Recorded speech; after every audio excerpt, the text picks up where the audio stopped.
A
piece of my plane's propeller.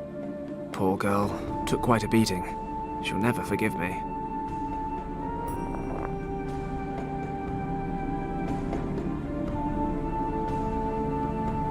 That sled was in my plane. I use it during the winter to unload cargo. It looks like the crash didn't do it too much harm, although the seat's missing.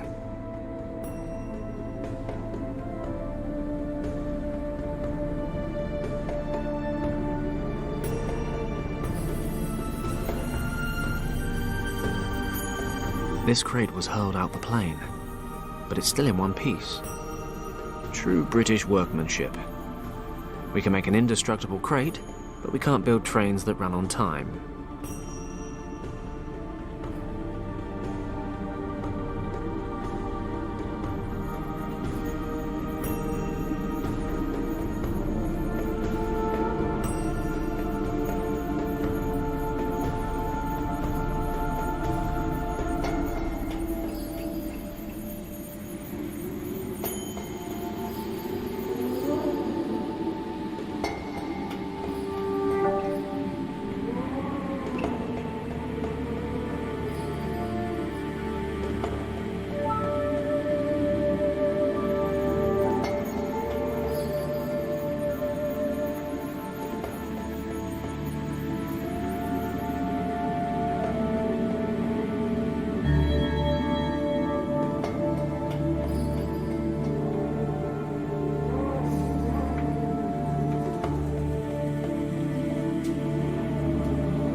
That sled was in my plane. I use it during the winter to unload cargo. It looks like the crash didn't do it too much harm, although the seat's missing.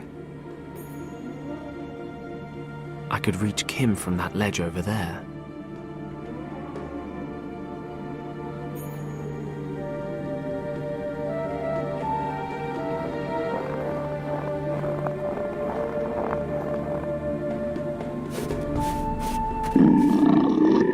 Whoa! Good boy! Good sheep!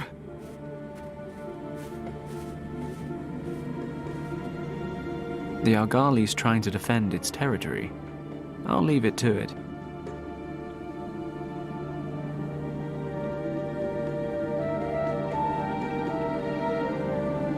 This seems to be a place of worship for the locals, although it looks like they might have more popular tourist attractions. They look like ritual incense sticks. I haven't the faintest idea what that is. Looks like coal, though.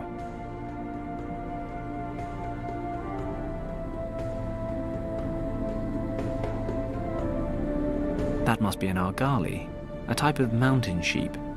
That's the second biggest sheep I've ever seen.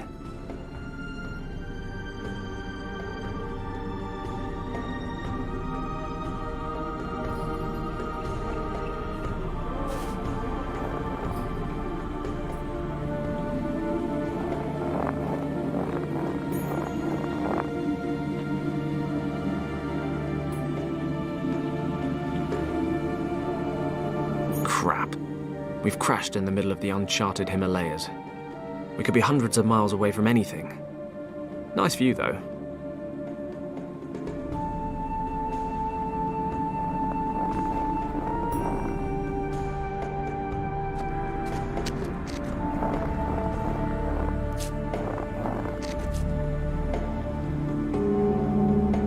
The wrecked Messerschmitt.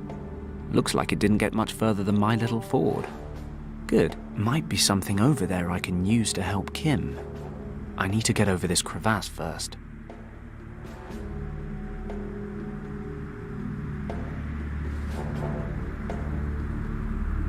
The plateau's pretty windswept. All the snow's been blown away. That's nearly a 200-meter drop. Lucky I'm not afraid of heights, or anything at all. The wing of the aircraft. I can't reach it. I doubt I can move it.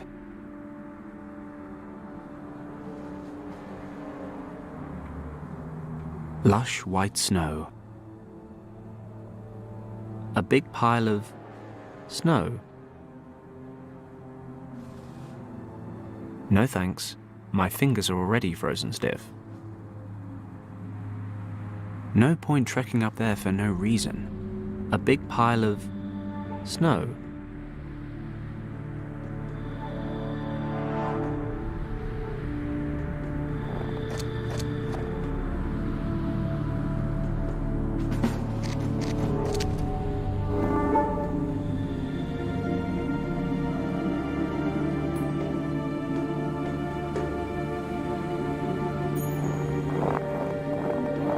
I could use that to pry open the lid.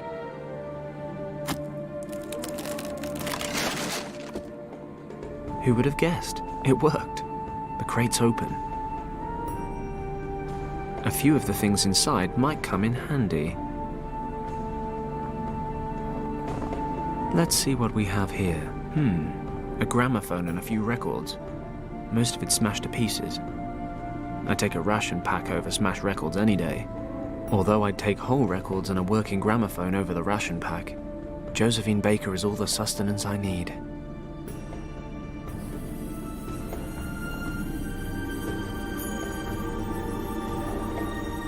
Nothing left inside.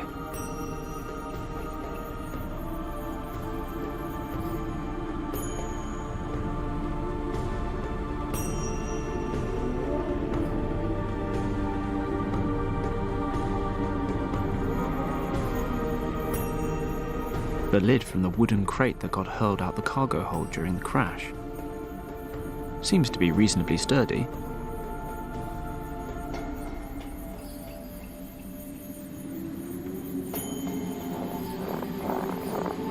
Looks like I can still use this.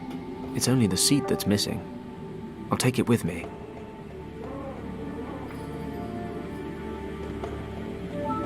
I can use this to replace the missing seat.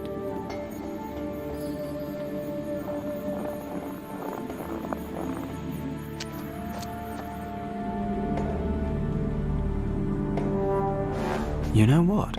If I could pick up enough speed on the sled, I might just about make the jump across the crevasse. However, there's really not enough snow cover to get me all the way. Damn it. That would have been heroic.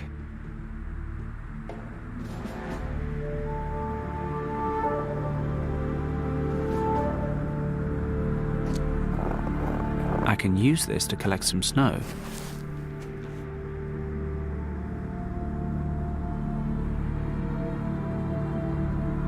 I'll spread the snow evenly across the rock, but I'll need a couple more loads to get everything covered nicely. Okay, I'm done.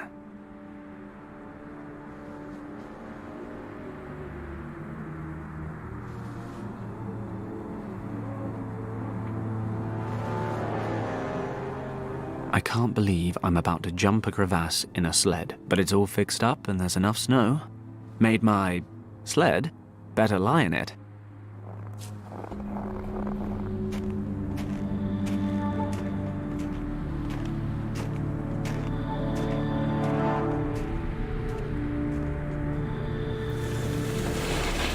Yoo-hoo!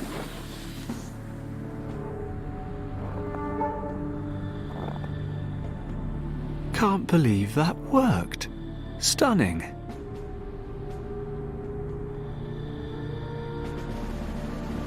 The wing's covering's damaged. It looks loose. There's some sharp edges. I can't remove it with bare hands. I could use that to remove the cover without cutting my hands.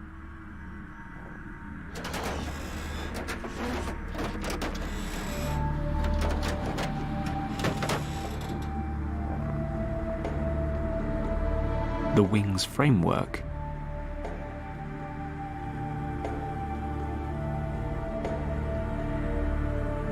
The wing of the aircraft. That's nearly a 200-meter. Most of the cockpit is missing. Looks like the pilot got out in time.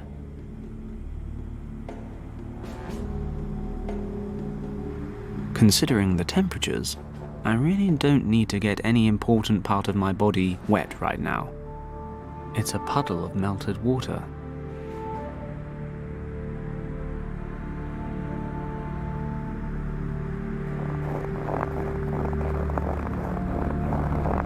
Let's see if I can find anything useful.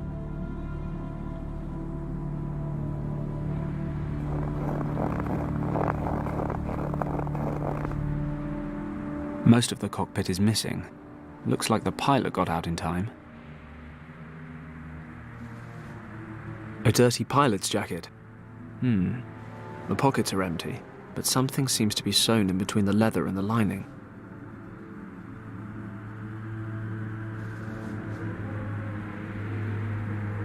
A piece of my plane. The blade isn't sharp enough to cut open the jacket. The tail of the wreck has caught fire. This isn't a moving picture, though. It's not about to explode. Though, if it did, I'm sure that somehow a lone cartwheel would roll out of the wreck.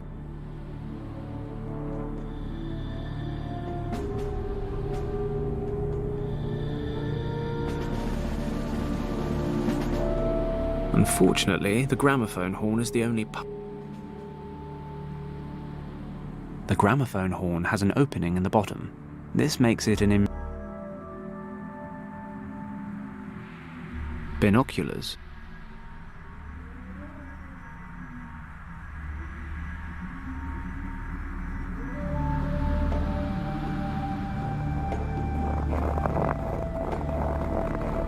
The wing is too heavy to take with me, but I can push it over the slippery ground.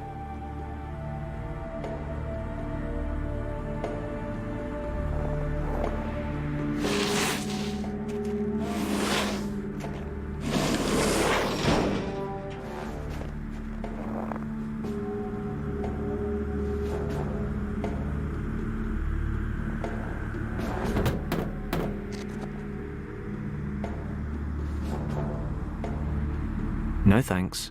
My fingers are already...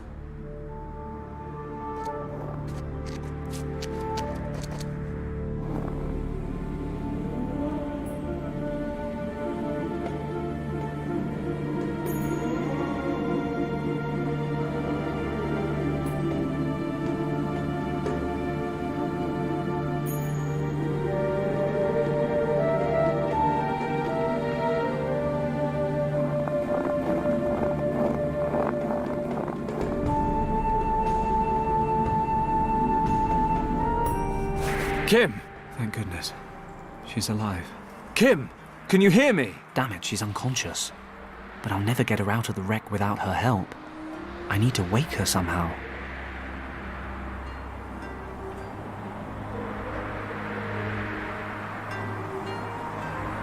She doesn't look hurt, but if I leave her here much longer, she'll freeze to death.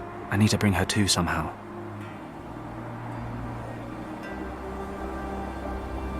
The cockpit's completely crushed. Kim's lucky she doesn't have any real injuries.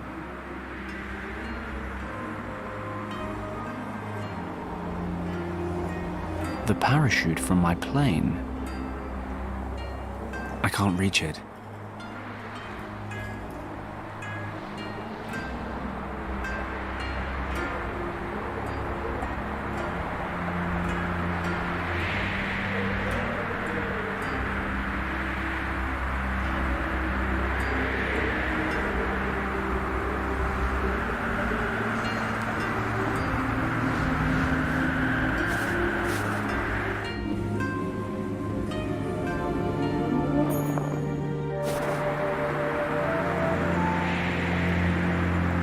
No good as long as she's stuck in the cockpit.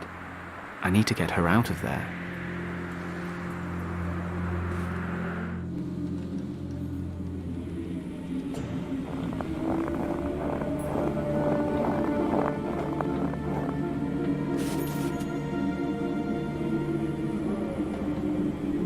I'm not going over there as long as that Argali's got the rage. I'm not quite in the mood for dying right now, and I'm not the least bit inclined to get to know those horns. That must be an Argali, a type of mountain sheep. That's the second biggest sheep I've ever seen.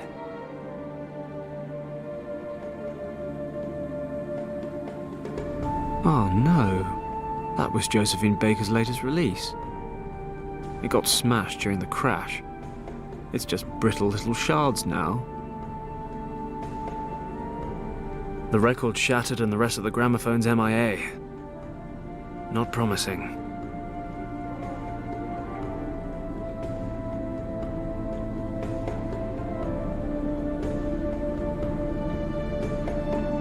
The blade isn't sharp enough to cut.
It's actually nice and warm here if you keep a little distance.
A small folding table with 4 legs.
That won't help me climb up there.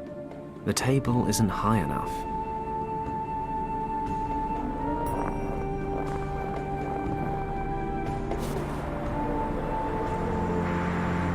I can't reach it.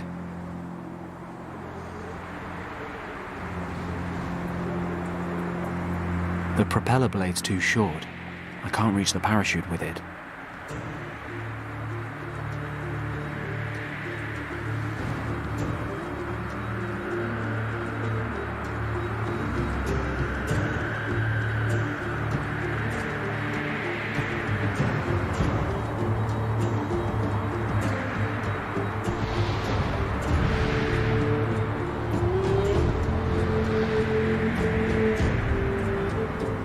The record's shattered and the rest of the gramophone's MIA. Not promising.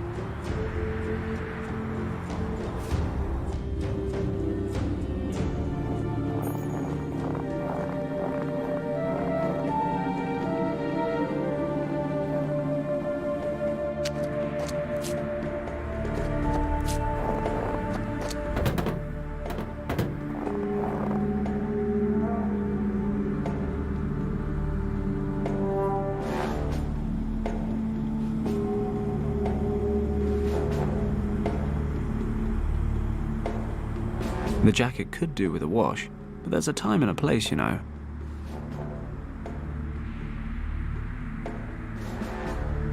Binoculars.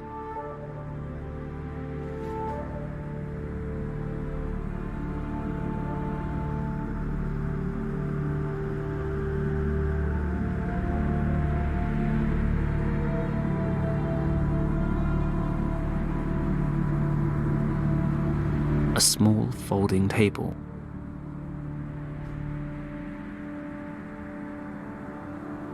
A piece of my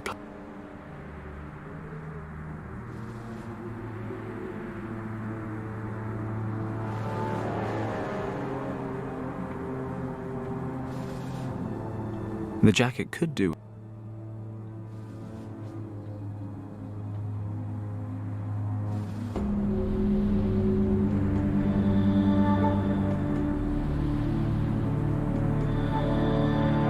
That's nearly a 200-meter.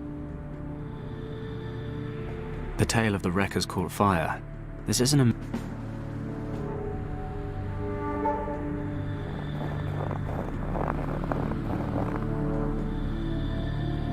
It's a puddle of melted water.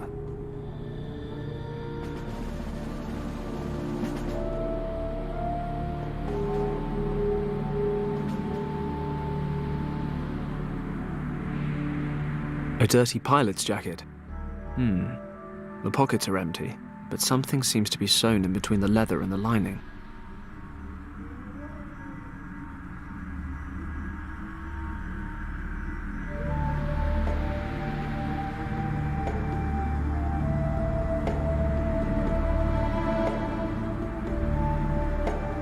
I've replaced the seat with the crate lid.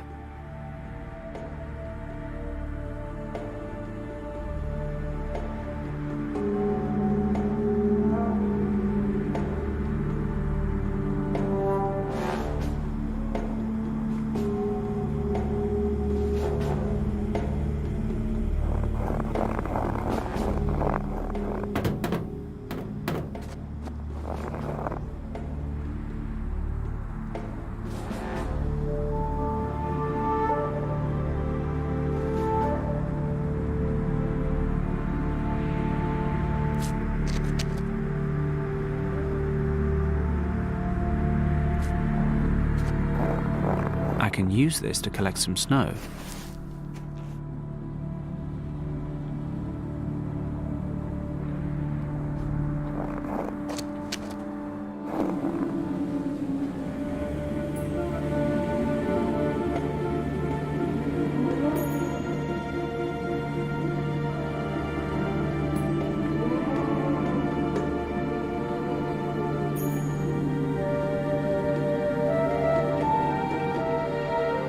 Binoculars.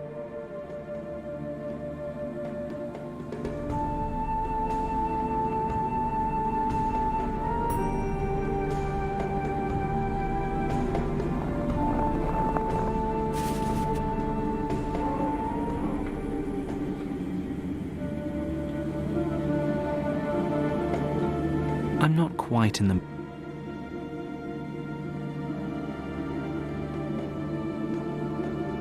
There must be a way to do this without bloodshed, especially since it's most likely to be my blood getting shed. The blade isn't sharp.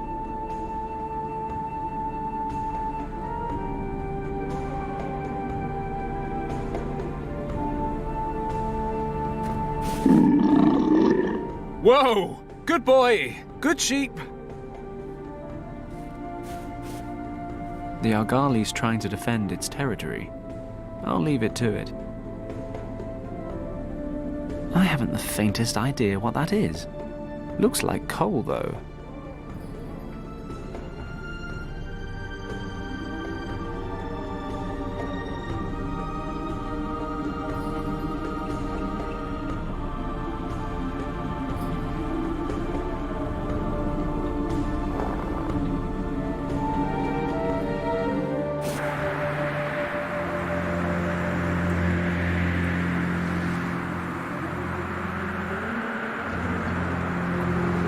If cold and snow could wake her up, she wouldn't have been asleep so long.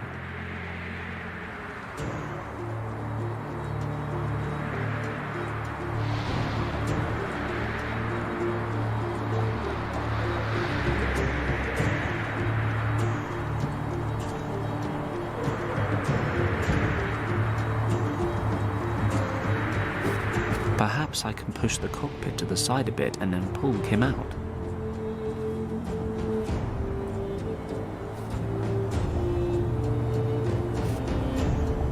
No chance. I'll never get Kim out of there without her help.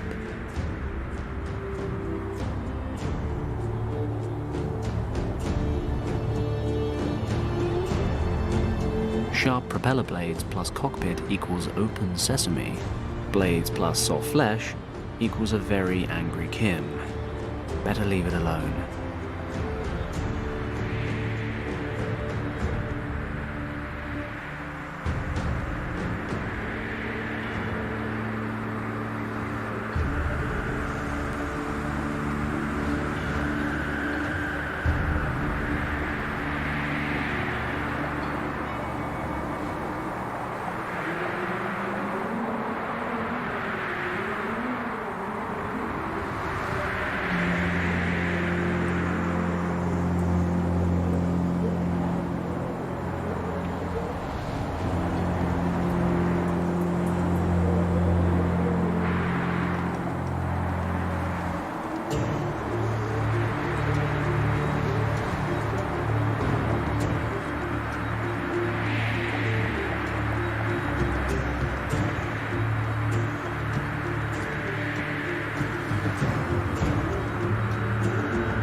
The parachute from my plane. I can't reach it.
The jacket could...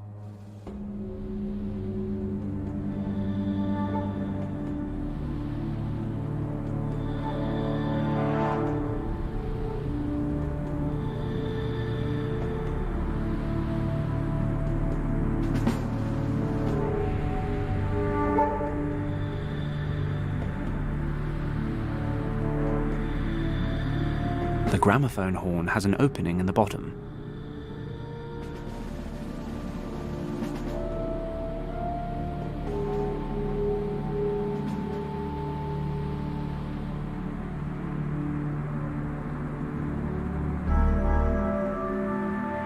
There's snow inside.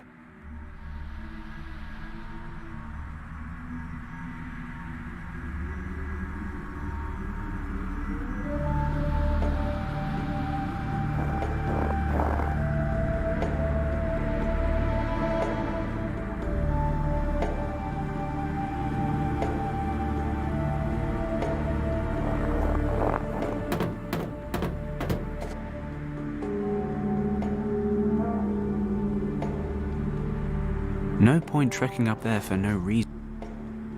No thanks. My fingers are already frozen stiff.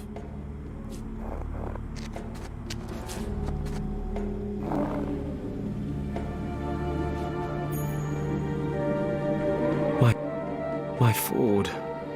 They only made 199. Guess there's one less now. Still, I better get to Kimmy. She's almost as beautiful.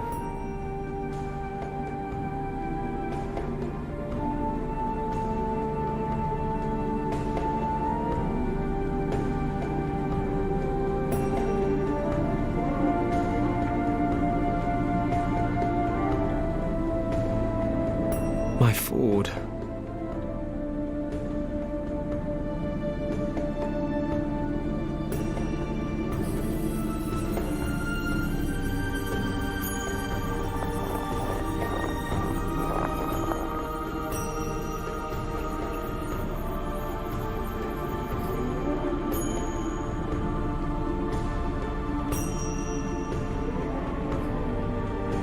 Crap.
A piece of my plane's propeller.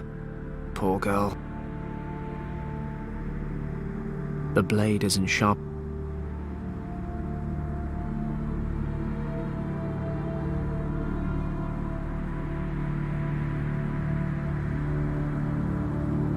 The blade isn't sharp enough to cut open.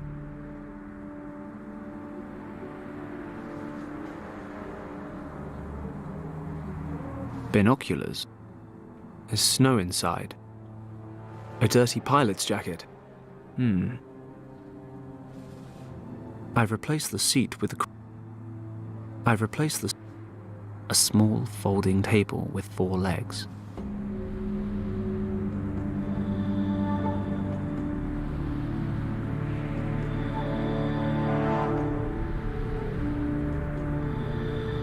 I don't really need a sled with legs just now. don't really need...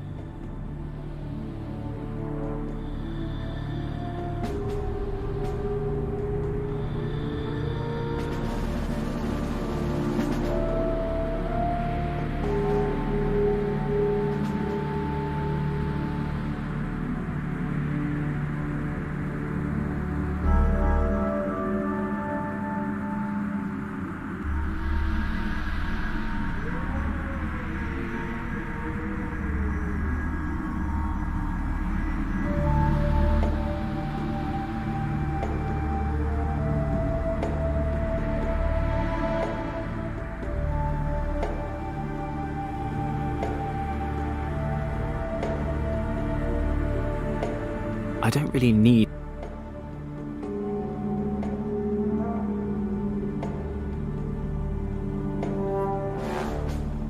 Considering the temperatures, I really don't need to get any important part of my body wet right now.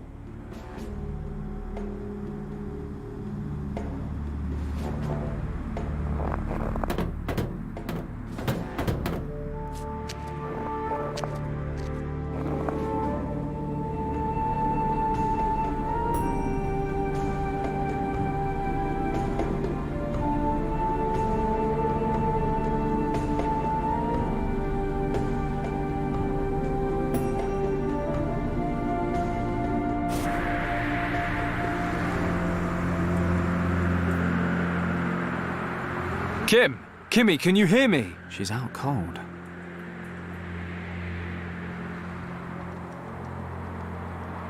No good as long as she's stuck in the cockpit.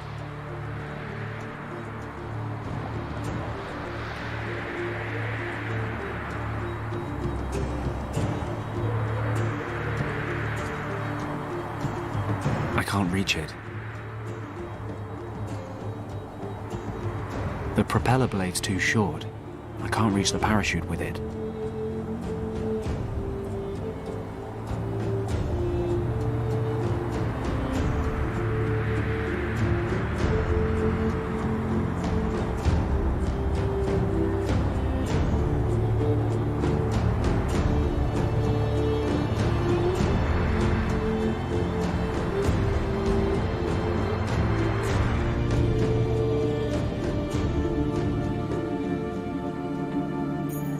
So much for his career as a pilot.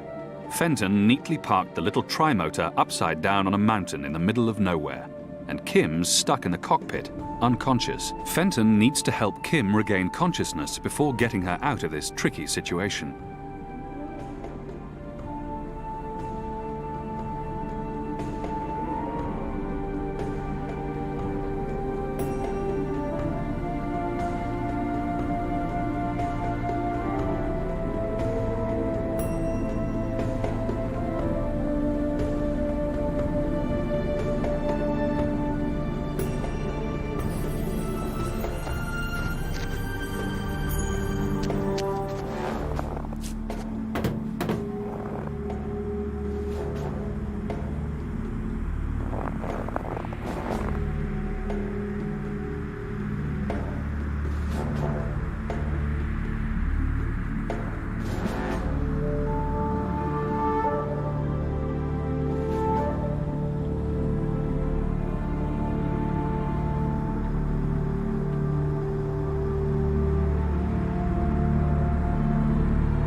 Most of the cockpit is missing.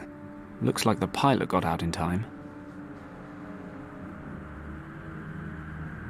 Binoculars. There's snow inside.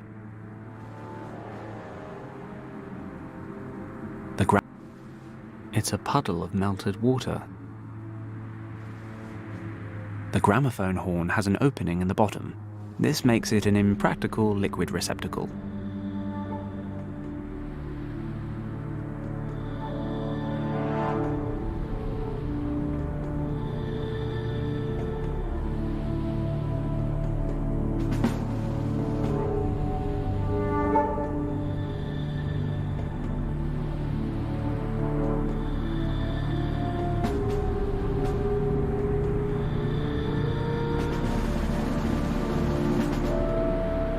A gramophone horn.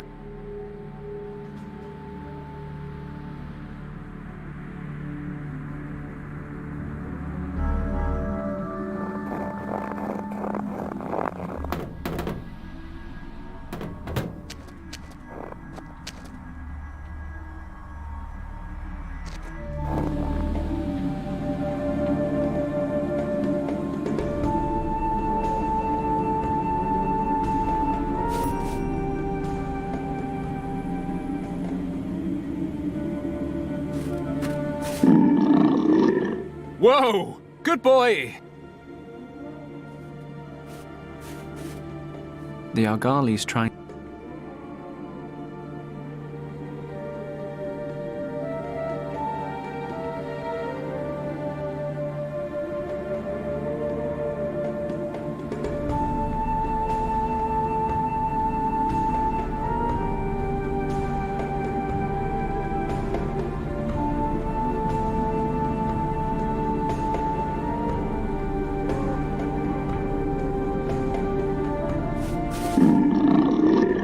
Whoa!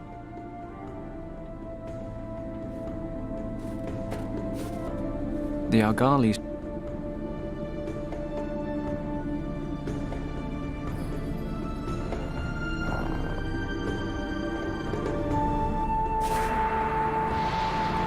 I can't reach it. The parachute from my plane.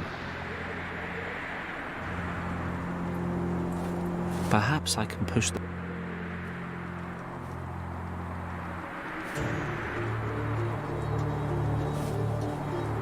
No chance. I'll never get Kim out of there without her help.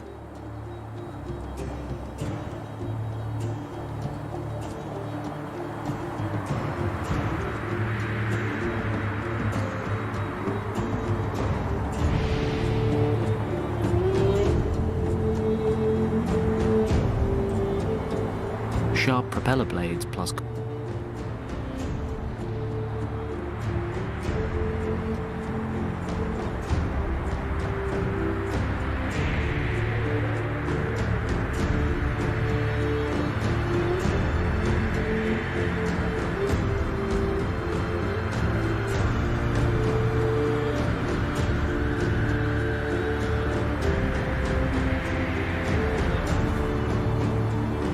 I can't reach it.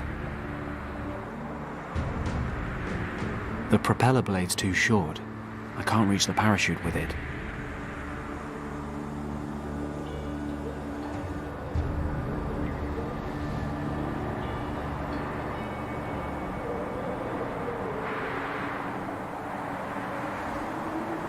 A small folding table with 4 legs.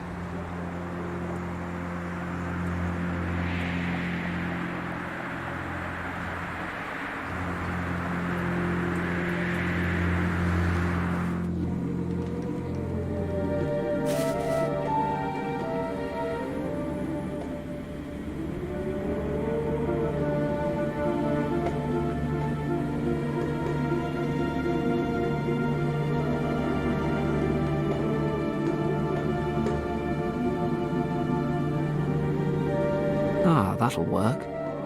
I can cut out the jacket lining to find some kind of document.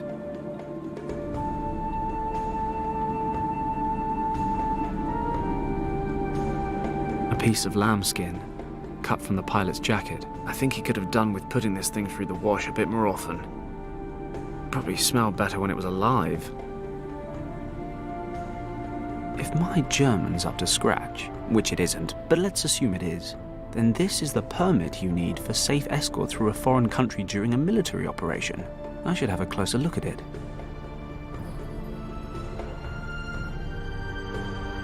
I can see 2 seals down here.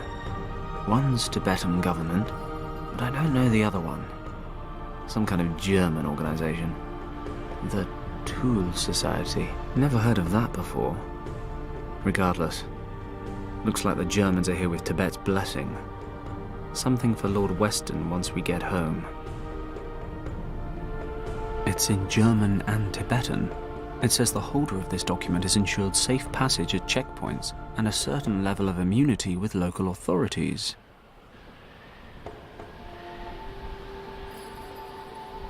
It's in German and Tibetan. The name of the operation seems to be written up here. Vril. Ah, of course. Vril. Why, that means... Actually, no, I have no idea what that means. Something German, probably.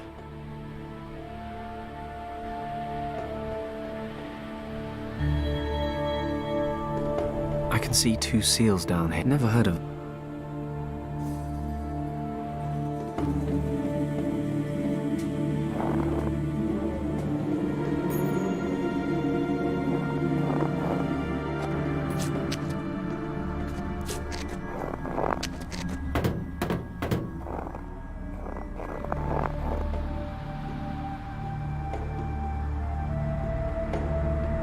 The lambskin stinks of yaks, but I have more important things than laundry to take care of right now.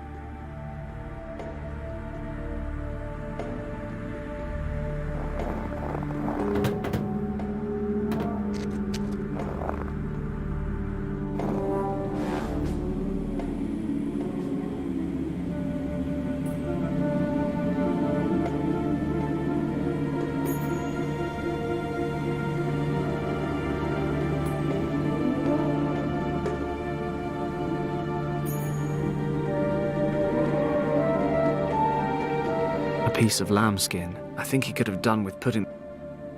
I'll just leave it here,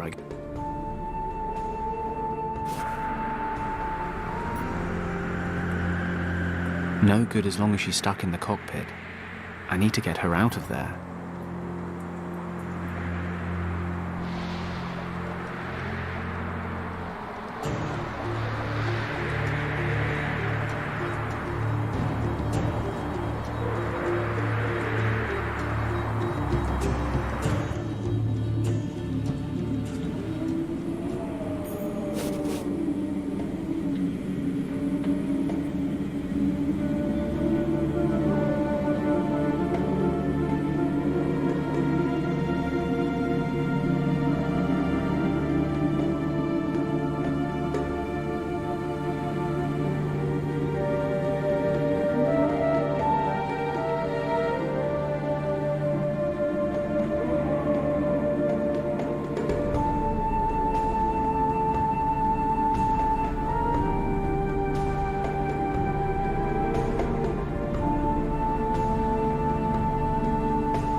I can't reach it.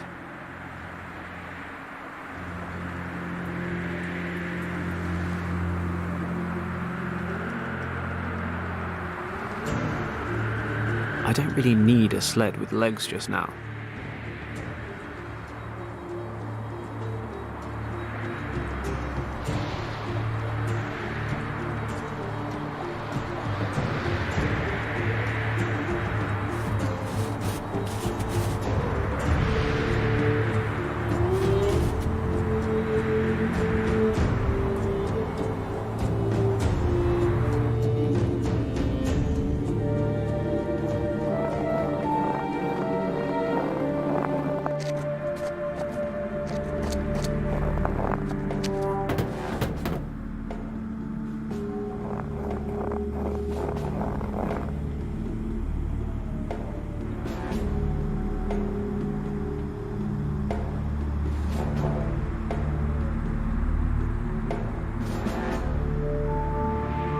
The lambskin stinks of yak.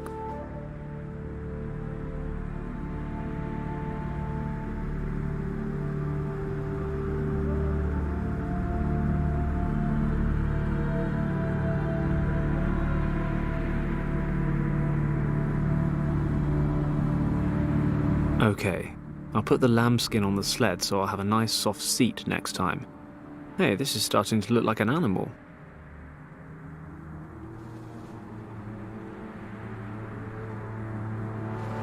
And now for some legs.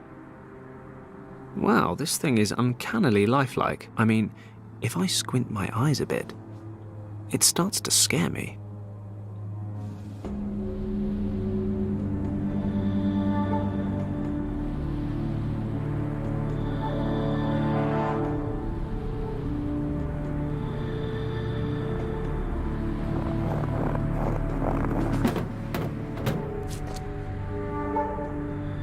No thanks. My fingers are already frozen.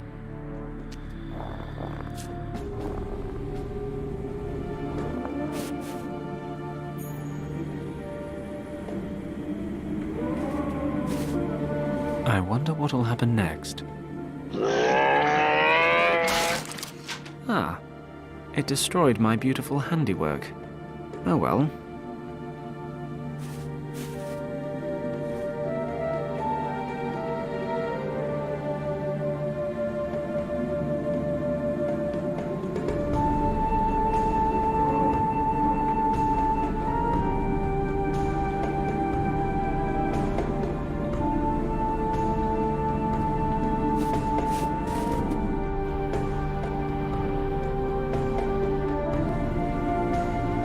This horn broke off when the Algali went after my sled. Oh, and now the leather strap is coming off. Great.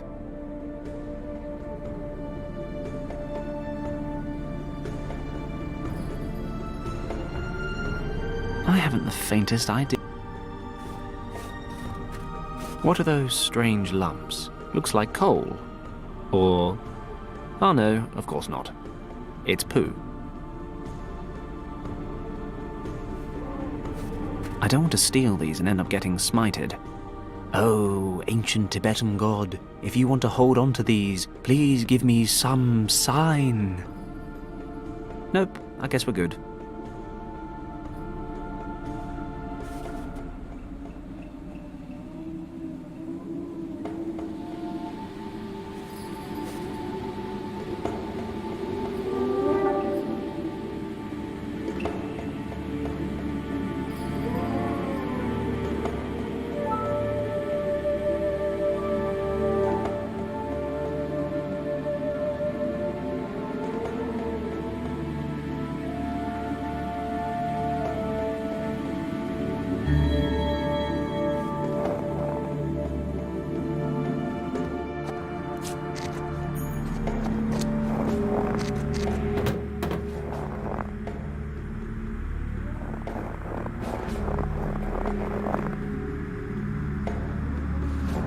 Oh, the horn's all that's left of my pet ram. God rest his soul. Do animals go to heaven?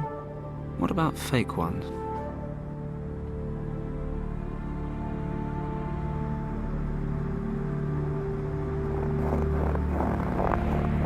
I'll light one of them.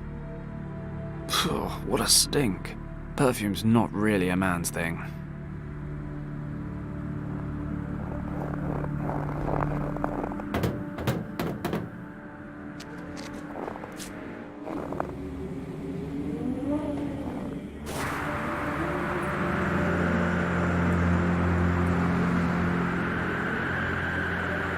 It's burnt down. I need a fresh one.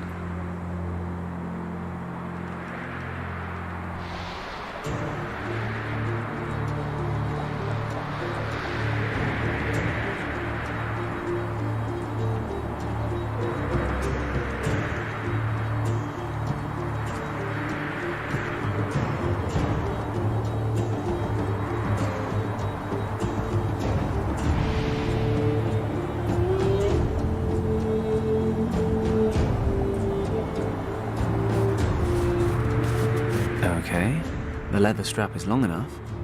Let's see if it's any good as a whip. Something about this just feels right.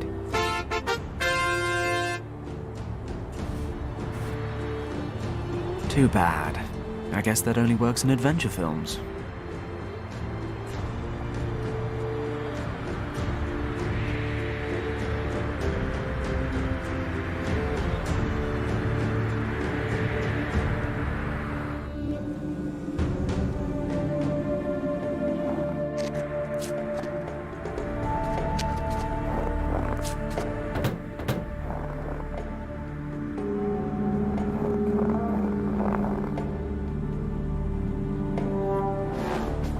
Okay, I'll wet the leather strap. It's cold. Oh, nice. The strap's frozen through already.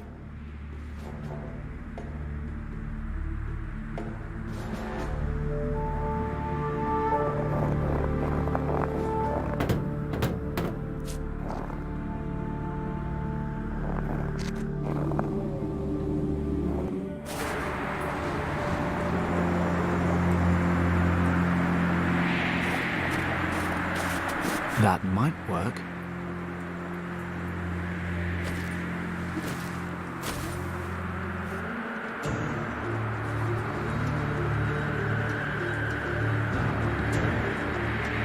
The parachute from my plane. It looks in one piece.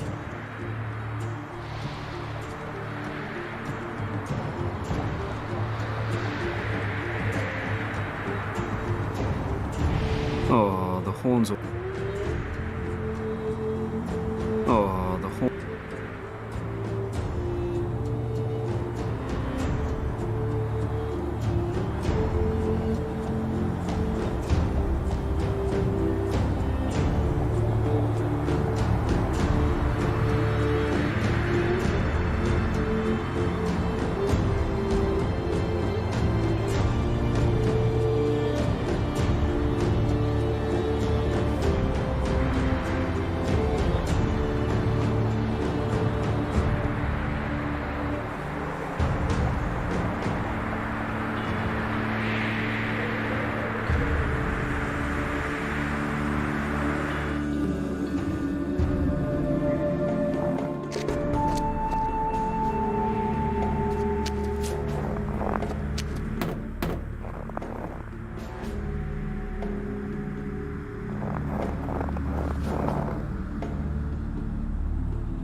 I have no idea if dried dung is flammable, but as long as I'm holding the stuff in my bare hands, I'm not going to try and find out.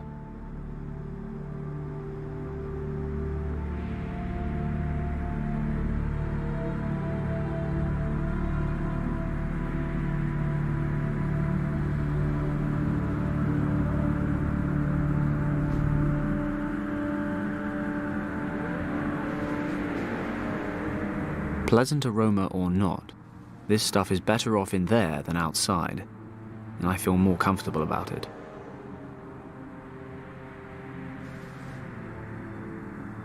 That's a fantastic place to store the dried dung.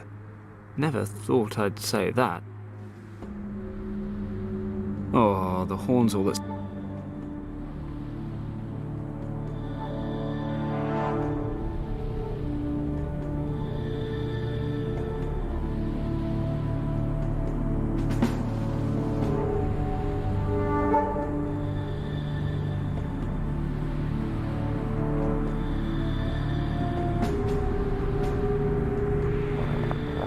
I'll light one of them.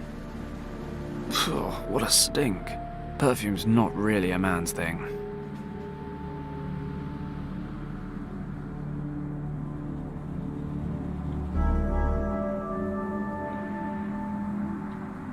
The incense isn't hot enough to light the dung.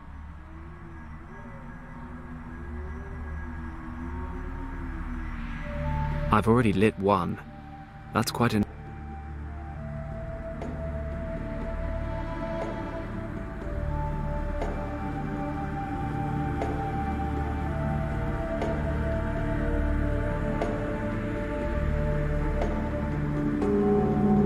Oh, the horn...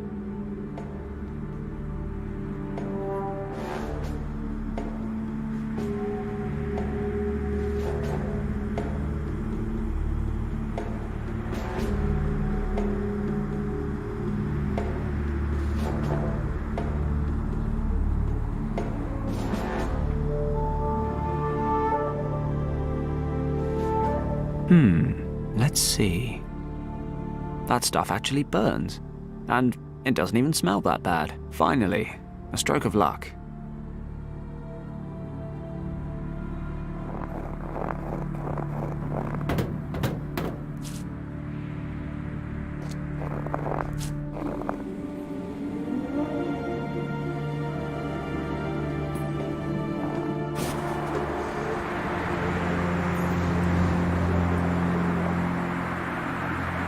I've lit an incense stick. The smell from this thing could wake the dead.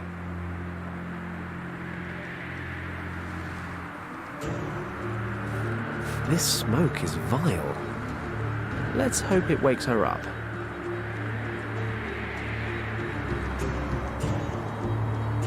Kim! You alive? What? Yeah, I think so. Oof. What's that awful smell? Sorry, I had to wake you up somehow, and I didn't really think you'd like the alternative. Are you sure you're okay? Pretty sure. My head is aching and I'm cold as ice, but other than that, everything's fine. We have to get you out of there. Help me lift the roof of the cockpit.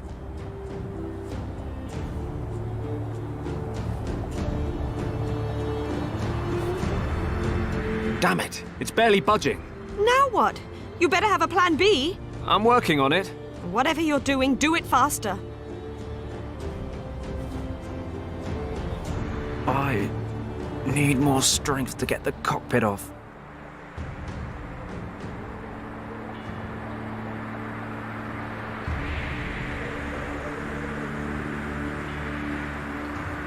I can lift the cockpit a little bit, but not high enough to free Kim.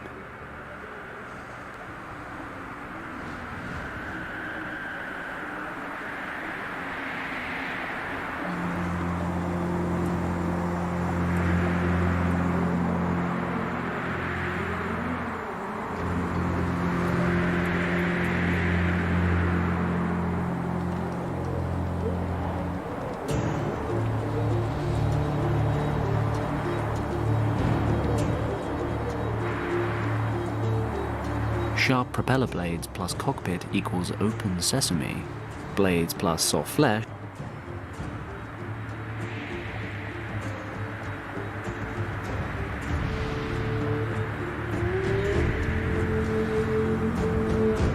The cockpit's completely crushed. The cockpit's completely crushed. I can lift the cockpit.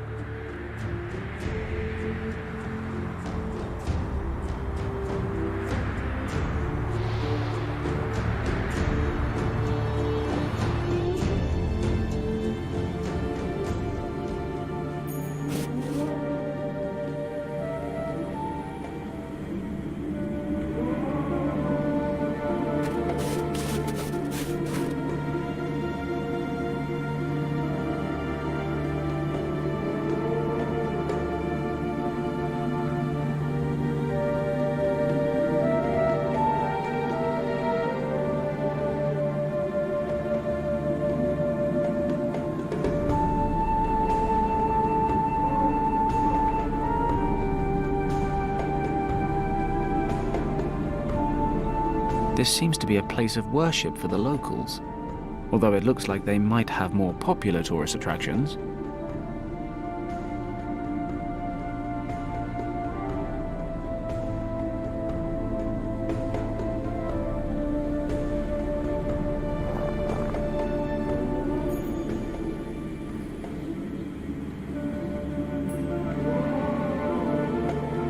The dung burns pretty well. Doesn't even smell that bad. The parachute from my plane. It looks in one piece. The leather strap is frozen. It's burnt down to... Those are the incense sticks the natives burn during their rituals. Oh, the horns are...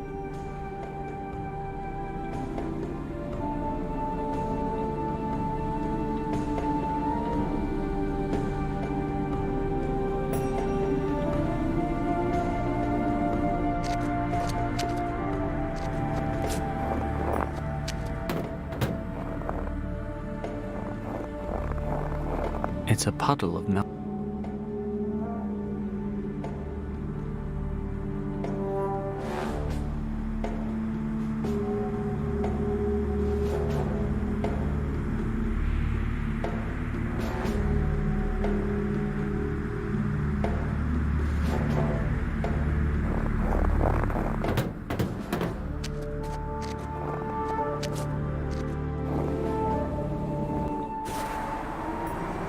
The cockpit's completely crushed. Kim's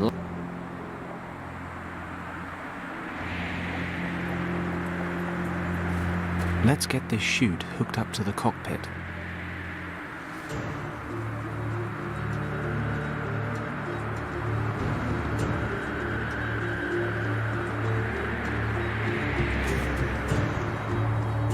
Okay, ripcord time.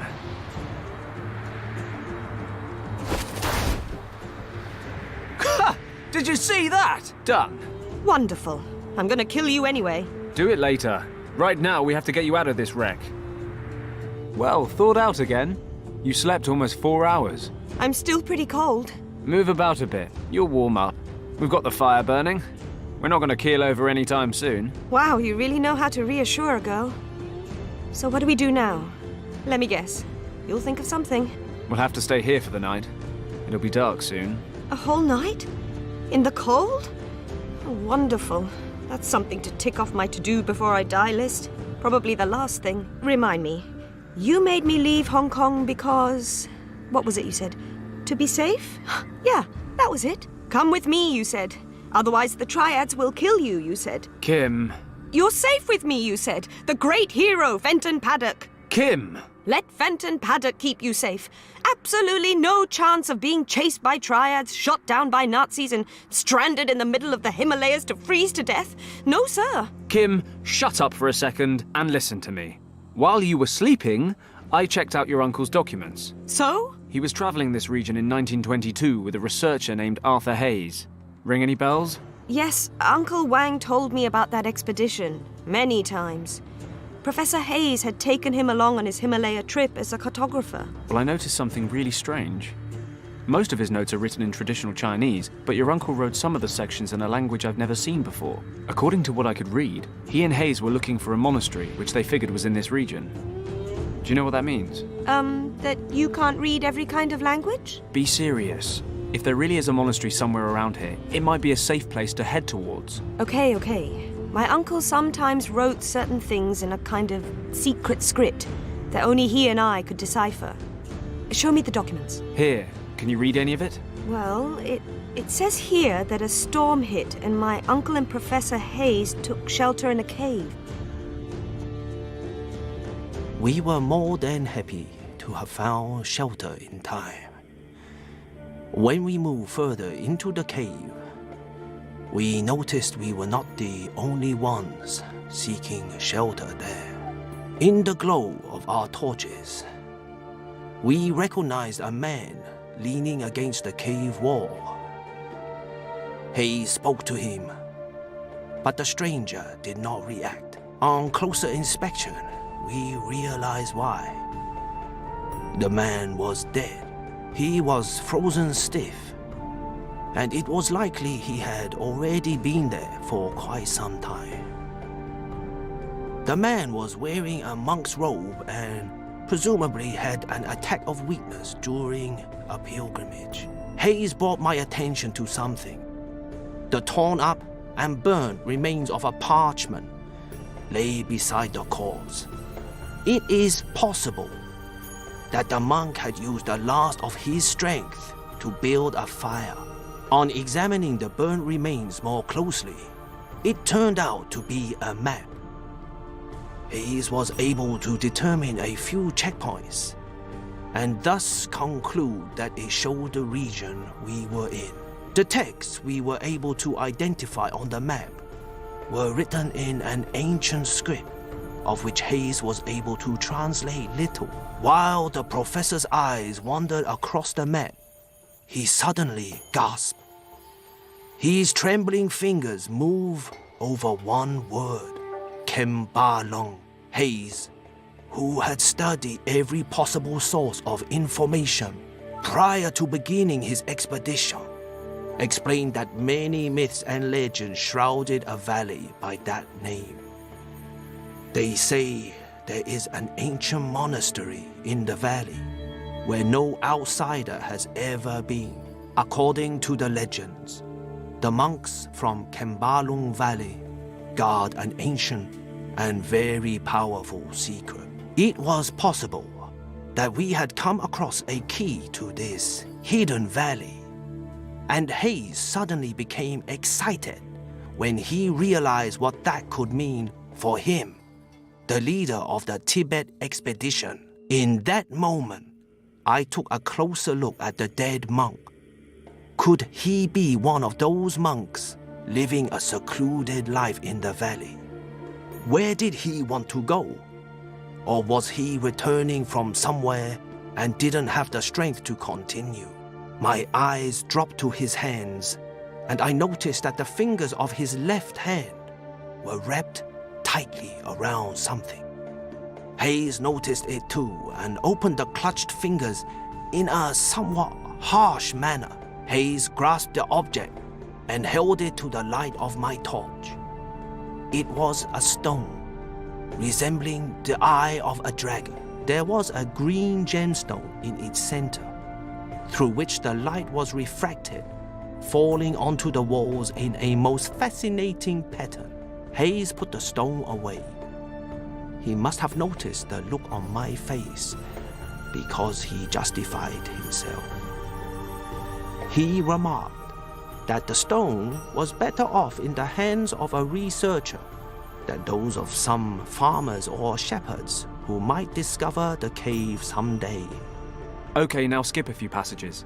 Did they find the monastery? Hold your horses. It's been a while since I last read this stuff. I'm a little rusty. They headed off to find the Kembalang Valley, but the approaching winter made it impossible. They couldn't make it through the mountains, so they broke off the hunt. They got home, and Hayes tried to raise money for another expedition with better equipment, but nobody was interested. People figured he was hunting myths. Uncle drew a map showing the valley's estimated location. It shows us where they gave up as well. Perfect. We can use it. I don't know. It's all pretty vague. How do you know the monastery exists at all? Hayes and your uncle believed it was here. Right now, that's good enough for me. And, to be perfectly honest, it is our only chance. Then I suppose we don't have a choice. Wait. Can you hear that? Sounds like an engine. Oh no. Not another plane? No, that's not a plane. It sounds more like...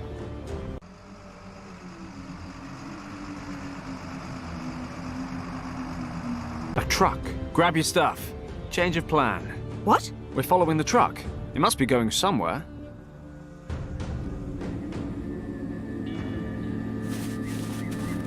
Could we stop for a moment, please? No, we need to keep moving. The snow's already starting to cover the tracks. Can you make it a bit further? Do I have a choice? I'm sure we'll find something soon. And what makes you so sure? I'm a boundless optimist.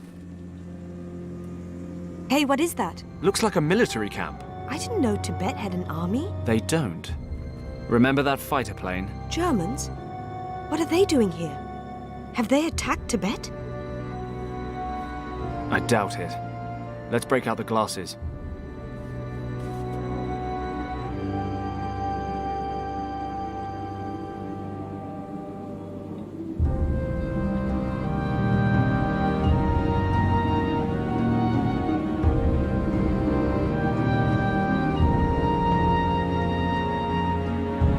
Damn it.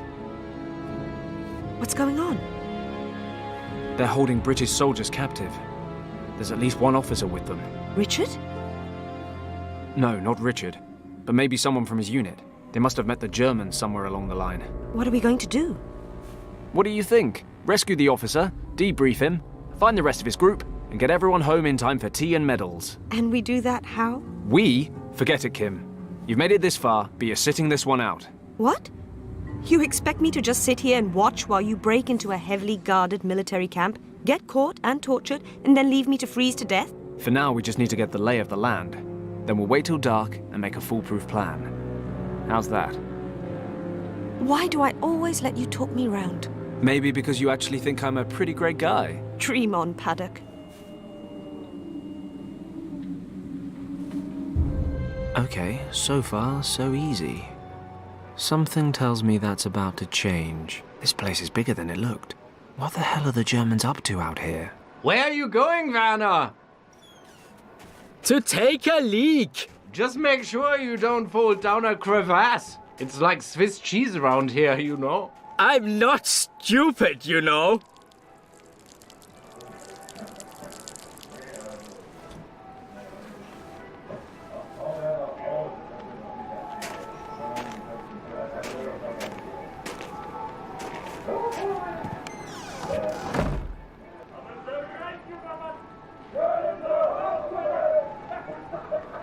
Good thing he picked the other side of the barracks to do his business. The guards seem to be having a nice little tea party. If they want to slack off, that's just fine by me. Actually, another time, another place, I might join them.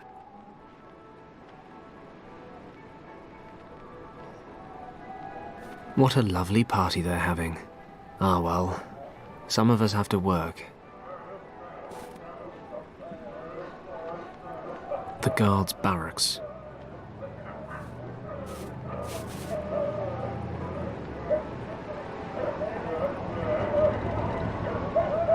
I can't just strut in through the main gate. I'm not sure all the soldiers are enjoying liquid celebrations. The truck Kim and I followed. The truck Kim and I followed. The rope is securing the tarpaulin.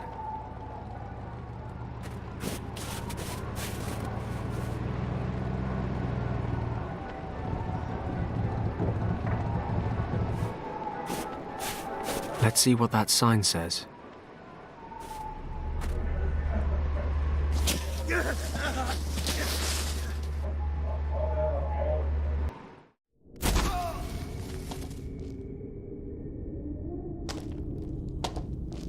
Wow, 2 crash landings in one day. Bad karma. Ah well, 2 crashes and no casualties. That's something. Although I dropped some of my gear. Never mind, let's get out of here. Paddock? Fenton, can you hear me? Kim? Damn it, didn't I tell you to wait?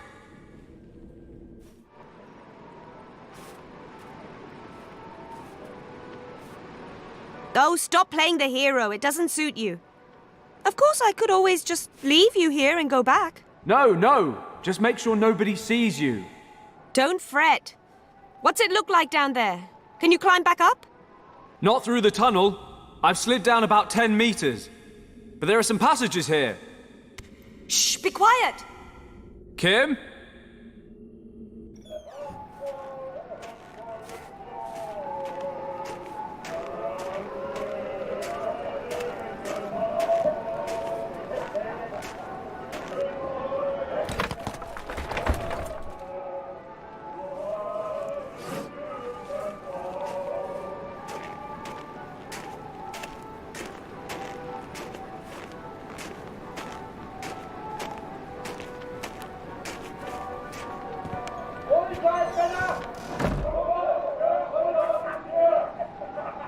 Kimmy?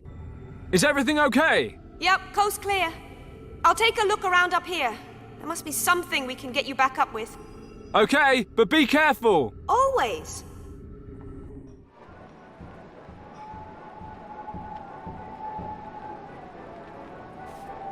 Daily newspapers.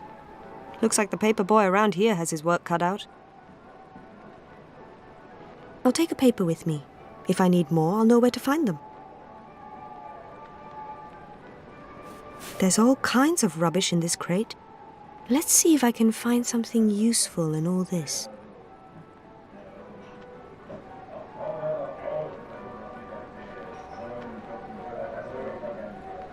The truck we followed.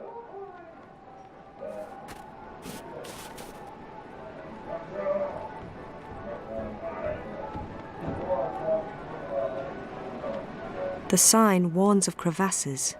Fenton ignored it.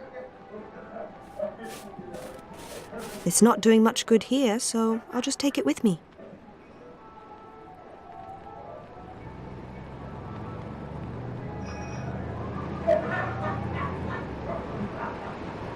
These notes belong to my uncle. He recorded everything that happened during his expedition with Professor Hayes in 1922. Some of the text is written in a secret code that only my uncle and I can read. It seems he wanted to prevent anyone else from reading certain information, such as the section where he describes how he and Hayes found a dead monk who had a gemstone shape like a dragon's eye and a half-burned map in his possession. The map contained unusual characters in an ancient script and the layout of a hidden valley that Hayes was desperate to find. The warning sign was stuck in this piece of tree trunk. The sign warns of crevasses.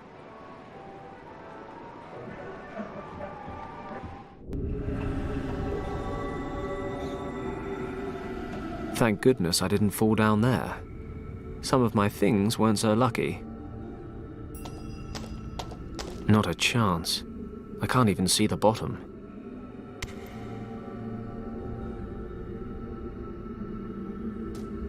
Terribly dark. No idea where this leads. That passageway leads straight ahead, and yep, sure enough, it descends into total darkness. This passageway is a little wider than the others, but I still can't see where it leads. I'm feeling lucky. Let's see where this leads.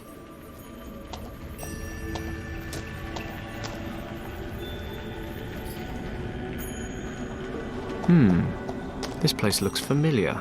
Of course, as an expert scout, orientation is one of many survival skills I possess, which means I know without a shadow of a doubt that I'm going round in circles. I felt a draft at one stage, so there's got to be another route out. There's a time for blind confidence, and that time is when talking to beautiful women, not when hopelessly lost in an icy cave of doom. There's a draft coming from somewhere. That must be the best route out. I just can't tell from where.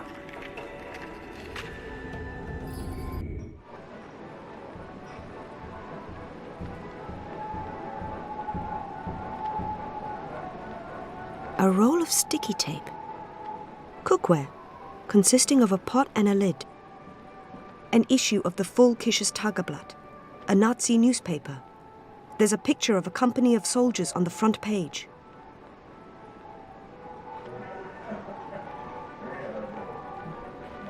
The sign warns of crevasses. It's too big. It'll only get stuck.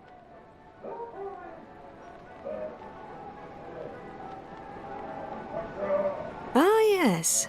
There's no such thing as the wrong time and place for home economics, apart from perhaps anywhere and everywhere in a male-dominated society. A roll of sticky...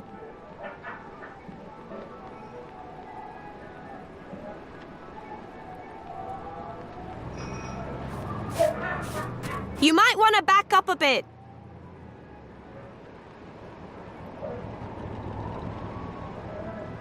Watch it, Fenton! If this hits you in the face, you won't get any uglier, but you can still lose a few brain cells. I better make sure I don't join him.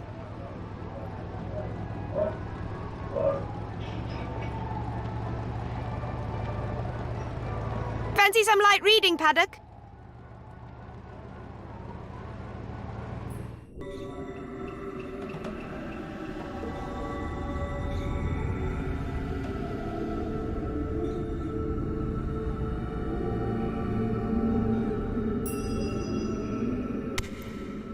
Some large chunks of ice fell from the ceiling when I landed.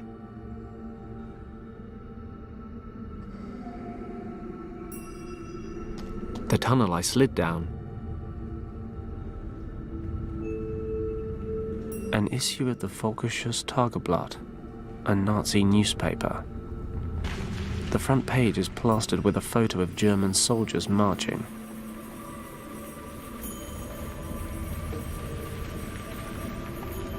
My word, a grappling hook. I am so resourceful.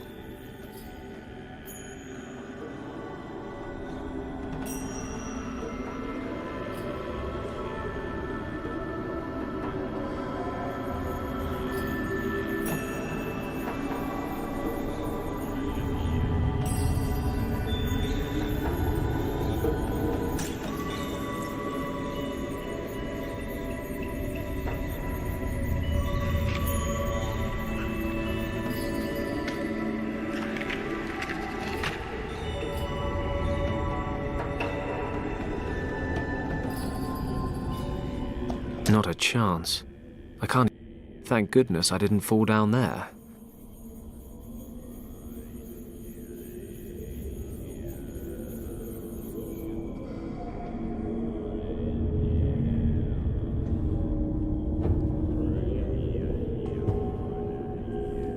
It's too high and icy. I need another way out.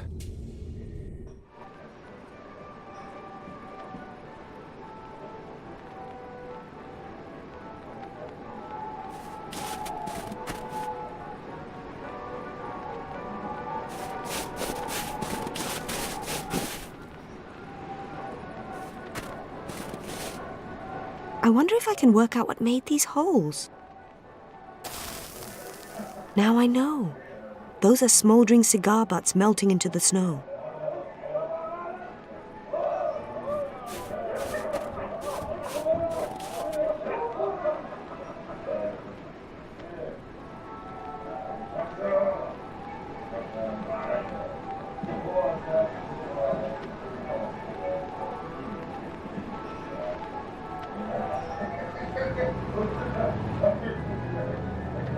I don't know why I'd want to wrap the tape around the pot. Fenton is so much better at this stuff than me.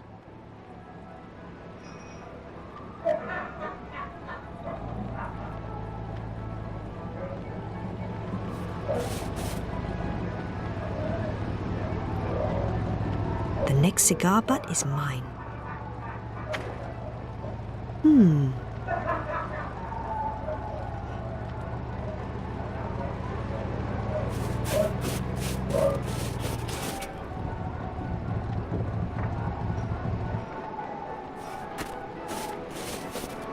Watch your head down there!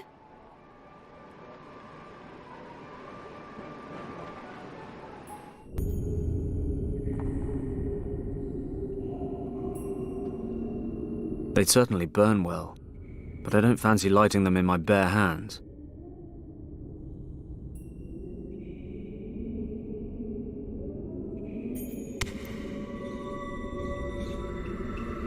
It's not hot enough.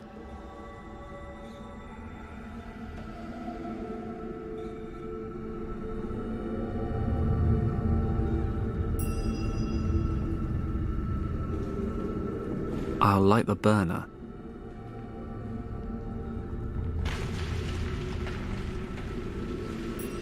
It's certainly not my favorite flavor, but it's burning.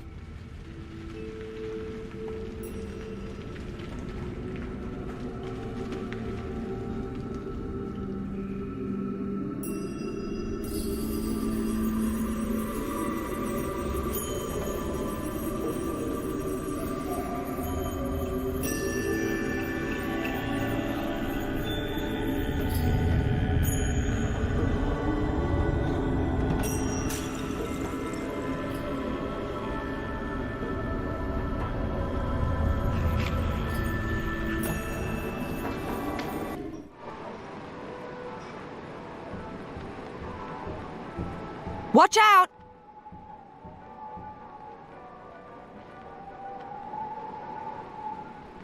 Duck!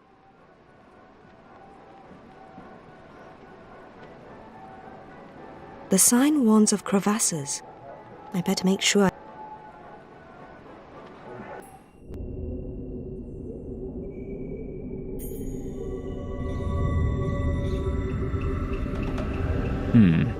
Seal up an empty pot. I've had better ideas.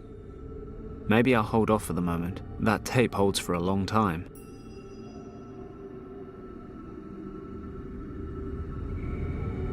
Two tiny things are bothering me about this plan.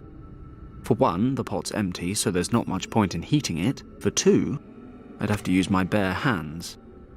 And I'm no great fan of debilitating blisters. I'm sure I can come up with a more elegant solution that doesn't involve self-mutilation.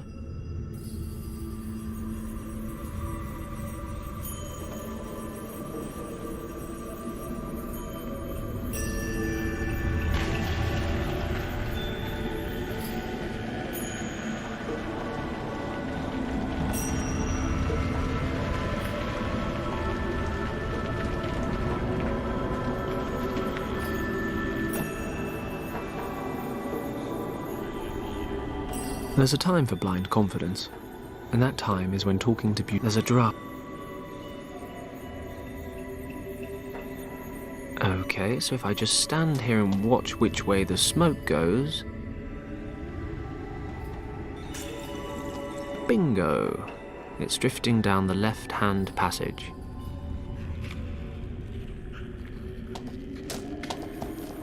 Ugh, this place smells like Gus's house.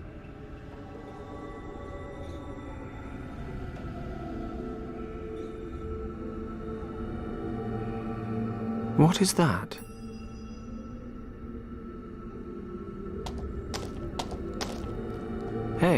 pocket knife. Of course. All the blades are broken off. Why on earth wouldn't they be? I should have known. Oh well, the corkscrew's still in one piece. Someone had their priorities right.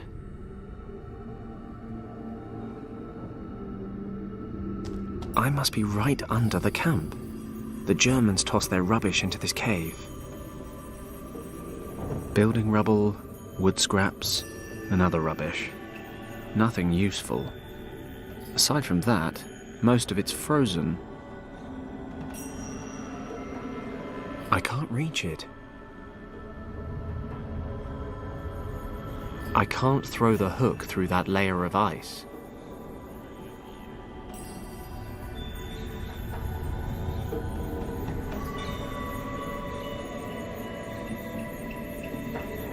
Let's see what I can carve out. Not much, as it turns out. But I've used the corkscrew to pull out the knot.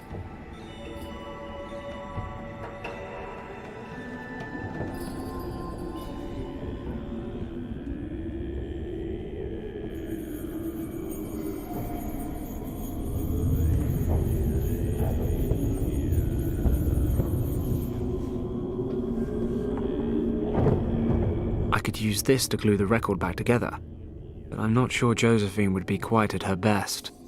I cannot and will not do that to her.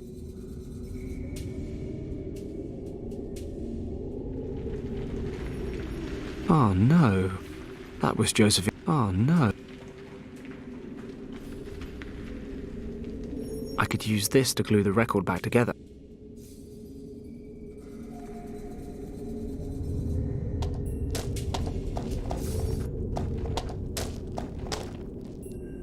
I'm not going round in a circle again.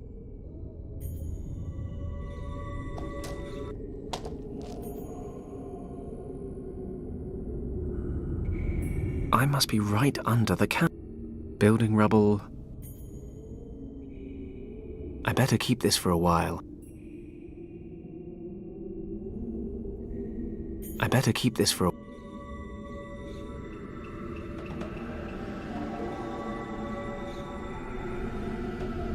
I think that'll do. It's unlikely enough they've helped me twice already. I think I'll quit while I'm ahead. I can't stand that smell any longer.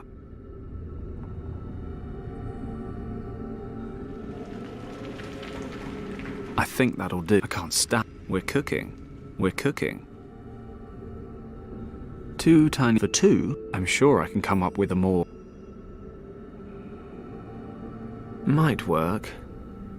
I'll make a nice little fire down here, and the layer of ice up there will melt away. Fingers crossed. Then all I need to do is work out how the hell to get up there. Although, that may be academic, since most of this rubbish appears to be frozen solid.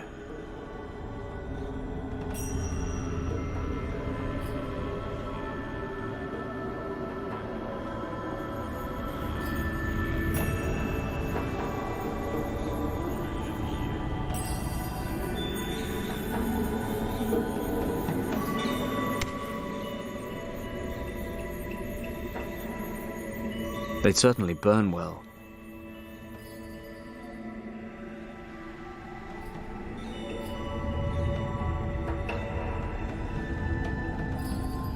I better keep this for a while. I better keep this for...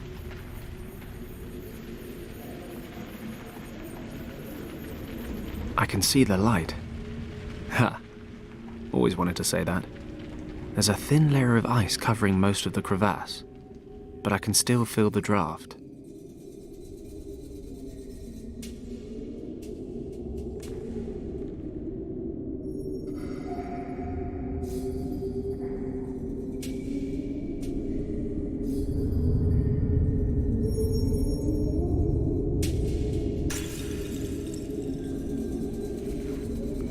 I can't throw...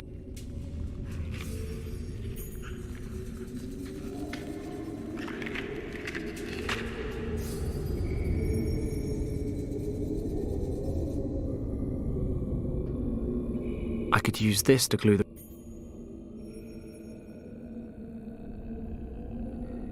I could use this... Seal up an empty pot. That tape...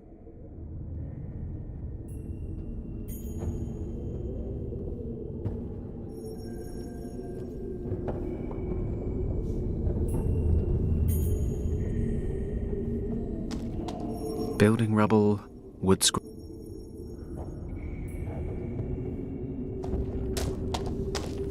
I'll put a few pages up here between the scraps of wood.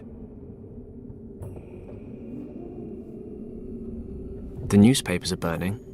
Let's hope the rest of it catches. Still, it should manage to melt the ice, provided I've got a few years to kill.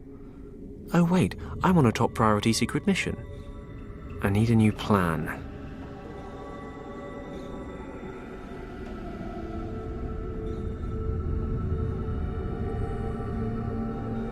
It's more likely to kill the fire than feed it.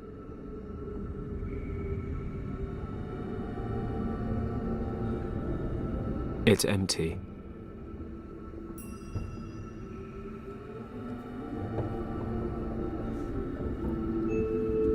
My grandmother always used to say, never put an empty pot on the stove. I think there was some deep, hidden meaning to it, but the literal meaning certainly holds true.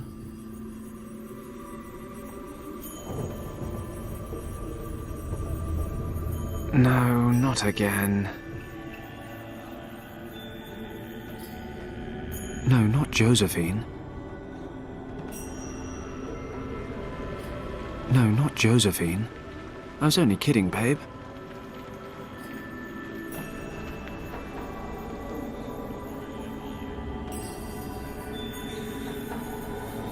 I can't throw the hook.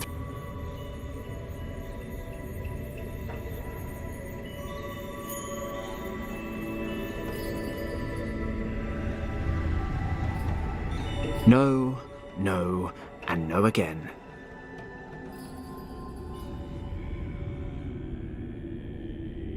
I've already chucked everything burnable into the fire. The rest of the rubbish pile is frozen solid, and more paper isn't going to change that.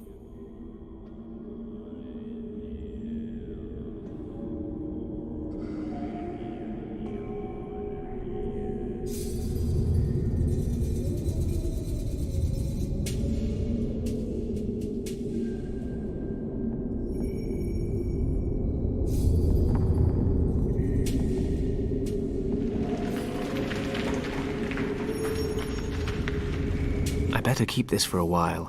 I might need it later on.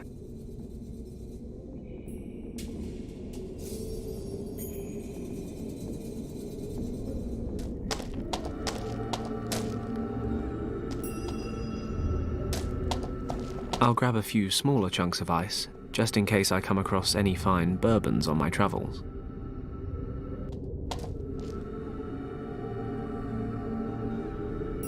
I'll put some lumps of ice in the pot.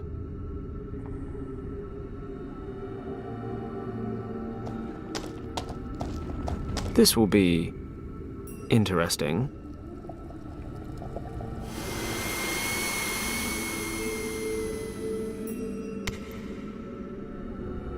Well, I won't claim to have psychic powers, but the ice melting and the steam escaping was pretty much what I expected.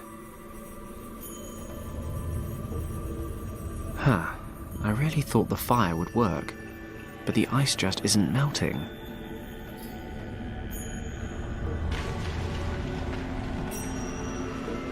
I'll put some lumps of... Let's see. Yes, it fits the hole in the lid. At least it has a handle now.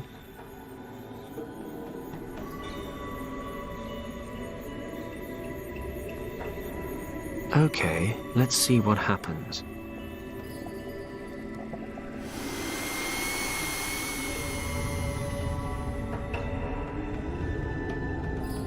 The steam's escaping through the sides of the lid. I'll put some lumps of... Okay, let's seal up the edge of the lid.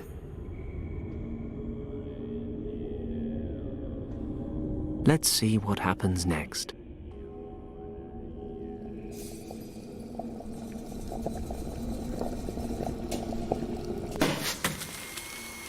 The practical side of physics isn't bad. The wooden bullet thing went straight through the ceiling of ice.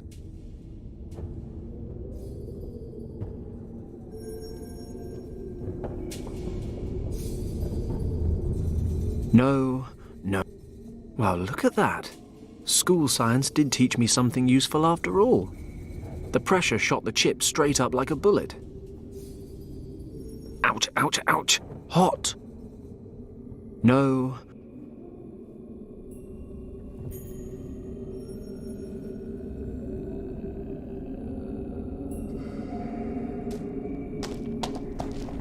Aim well.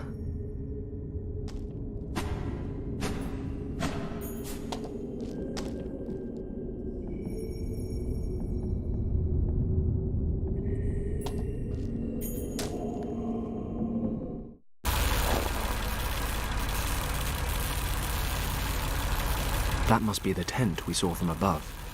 I hope our guy's okay.